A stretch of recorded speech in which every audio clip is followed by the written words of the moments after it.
Hiya, my name is Ren, and I'm here to teach you about the letter E. Let's get started.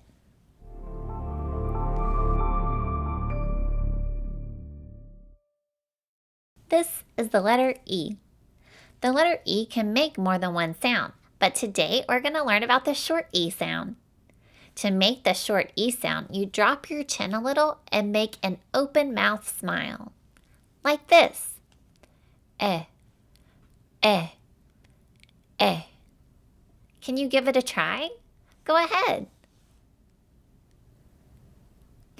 Nice work. Now let's look at some words that start with the short E sound. Egg, elephant, elbow, elf, elevator. Those words all start with the short E sound. Let's say those words together this time. Egg, elephant, elbow, elf, elevator. Nice work. Now it's time for a quiz. I'm going to say a word and you get to tell me if that word starts with the short E sound. Here's an example. If I were to say the word eggplant, eggplant, and then ask you if it starts with the short E sound, you would say, yes, it does. But if I were to say the word hat, hat, and then ask you if it starts with the short E sound, you would say, no way, hat does not start with the short E sound. Okay, it's time to start the quiz.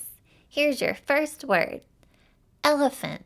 Does elephant start with the short E sound? Yes, elephant does start with the short E sound.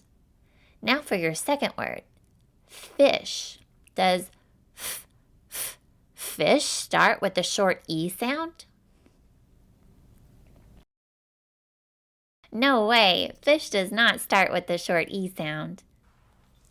Let's try that one more time. Here's your last word. Elevator. Does elevator start with the short E sound? Yes, elevator does start with the short E sound. Nice work. Thank you so much for joining me today to learn about the short E sound. See you later.